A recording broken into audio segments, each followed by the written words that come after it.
हमारे शहरों को खतरा है, गांवों को खतरा है। समुद्री जब ग्लेशियर्स पिघलेंगे तो जल स्तर बढ़ेगा और न जाने कितने जिंदगानी या वसावटों को वो अपने अधीन कर लेगा। इस बात के खतरा को लोग नहीं समझ रहे हैं, लेकिन धीरे धीरे यह महसूस किया जा रहा है। इसका हमारे इकोनॉमी पर भी बहुत बुरा असर पड़ रहा है। लोग नहीं समझ रहे हैं। पहले जो व्यक्ति काम करते थे, जब ग्लोबल वार्मिंग नहीं था, तो उनकी उत्पादन क्षमता, श्रमिक उत्पादन क्षमता ज्यादा थी। और आज जो बाहर काम करने जाते हैं, मनोवैज्ञानिक प्रकोप हैं या फिर गर्मी से उसके क्षमता में कमी को कहें, उसमें उनके मानव दिवस में कमी आई है। एक वर्ष में 159 अरब डॉलर का आय का नुकसान भारत के श्रमिकों का हुआ है। यह आंकड़ा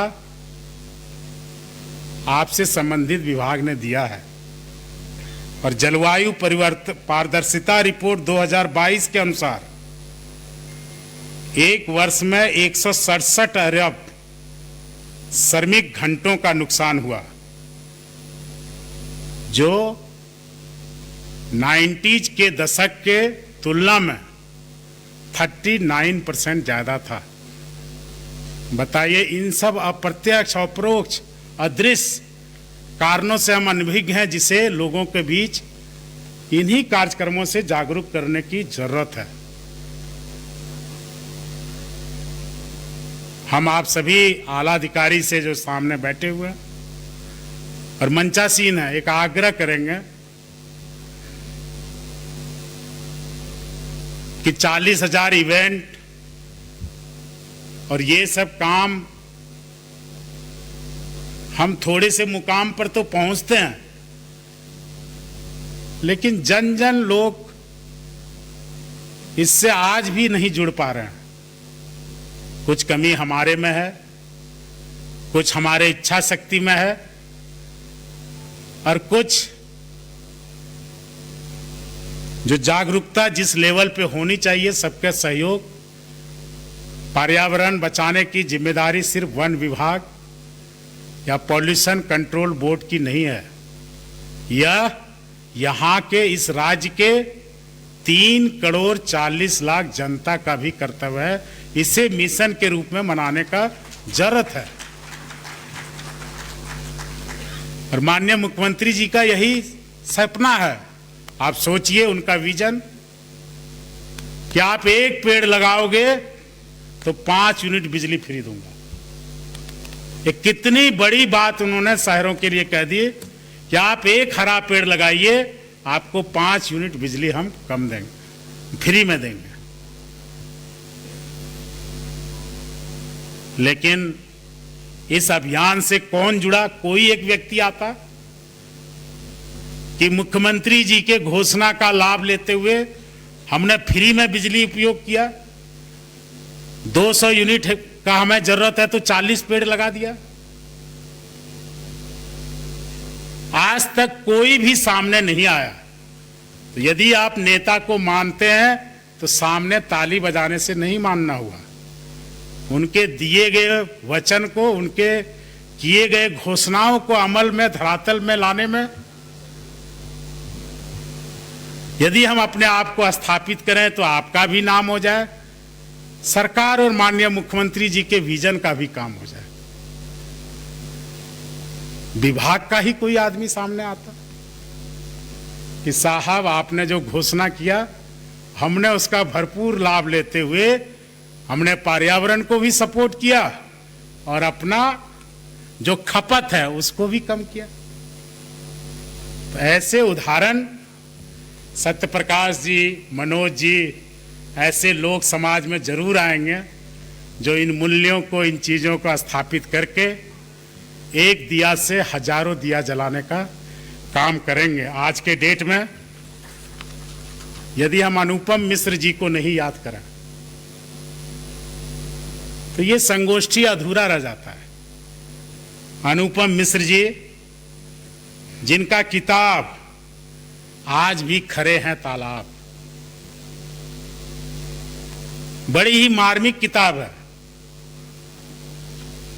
जो पढ़िएगा, जो संस्थाएं हैं, जो डिपार्टमेंट्स पर्यावरण के पीछे अरबों रुपया खर्च करके बजट लाके काम नहीं कर सका, यह व्यक्ति बिना खर्च के इस किताब और अपने जुनून के बदौलत वो काम कर दिया। कभी इनके बारे में पढ़िएगा। और संभवतः आप जानते हैं, हमने कहीं पढ़ा था तो आपको कहा, अगली कड़ी सुनीता नारायण जी का है, जिनको 2022 में नेशनल क्लाइमेट लीडर से सुशोभित किया गया था। चिपको आंदोलन से जुड़े लोग, सुंदरलाल बहुगुणा, मेधा पाटेकर, जिन्होंने ये कहा, संदेश दिया कि यदि कोई पेड़ को काटे तो तुम उससे चिपक जाओ, लिपट जाओ, कि उसके पहले तुम्हें मुझे काटना पड़ेगा। और उन्होंने एक मुकाम पाया, उनके यह कृत्य लोगों के जहन में गया, भावनाओं से जुड़ा। सलीम अली जी को भी इस अवसर पर हम याद करना चाहेंगे, जिनको बर्ड मैन की संज्ञा दी गई। राजेंद्र सिंह जी को, इस जल पुरुष को कौन नहीं जानता। जल संचयन और संवर्धन के क्षेत्र में इन्होंने जो काम किया वो हमें प्रेरणा देती है। और इसके साथ ही हम याद करना चाहेंगे जीडी अग्रवाल साहब को, पैसे से एक प्रोफेसर, आईआईटी के प्रोफेसर, जिन्होंने गंगा बचाओ सब कहते हैं। अभी जायसवाल जी कविता सुना रहे थे, संतोष जी बड़ी मर्म से बोल रहे थे, लेकिन इस व्यक्ति ने 111 दिनों का अनशन किया और अपनी जीवन की लीला भी समाप्त कर ली, लेकिन एक मैसेज देकर वो गए। ऐसे लोग कभी नहीं भुलाए जा सकते। इसी में एक और नाम है वंदना शिवा मैडम का। आप इन सब लोगों के जीवनी को पढ़ेंगे तो आपको खुद ब खुद कुछ करने की प्रेरणा आएगी। चाहे स्कूल के बच्चे हैं, टीचर हैं, कॉरपोरेट जगह के लोग हैं, या फिर हम सरकार के मंत्री, या फिर हमारे विभाग के पदाधिकारी हैं। हमें इन्हें पढ़ना चाहिए, इनको जानना चाहिए और इनसे प्रेरणा लेना चाहिए।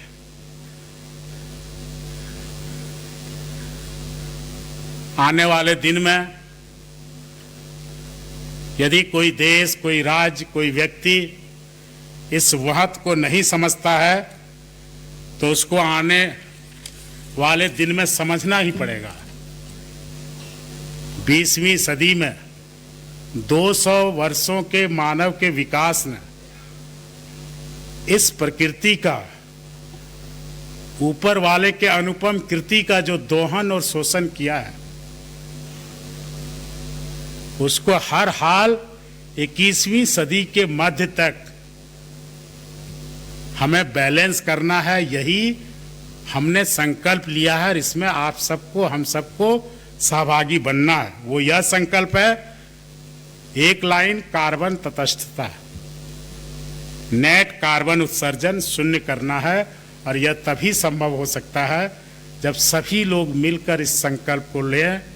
आज के दिन, आज का थीम जो प्लास्टिक पॉल्यूशन पर नियंत्रण को लेकर है, मैं तो घोषणा करता हूं श्रीवास्तव साहब कि शायद मेरी मोटापा की वजह भी प्लास्टिक हो।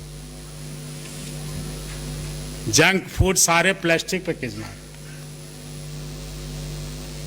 इतना भागते हैं, खाने का समय नहीं मिलता तो गाड़ी में रख देता। जी को स्वाद लगता है, लेकिन देखिए हमारे लिए समस्या भी बन रहा है। तो यदि हम उसका यूज छोड़ दें तो हम अपने आप को भी बेहतर कर सकते हैं। पॉल्यूशन जो हमारे बॉडी के अंदर है उसको भी हम दूर कर सकते हैं। तो हम संकल्प लेते हैं कि इसको मिनिमाइज करेंगे और इस मिशन से जुड़ा हुआ जब कहीं भी कोई कवायद करें, मुख्य अतिथि के तौर पर ना सही, एक कार्यकर्ता के रूप पर भी बुलाएंगे तो हम आपके कार्यक्रम में जरूर शिरकत करेंगे। बहुत बहुत आभार। जोहार, जय हिंद, जय झारखंड।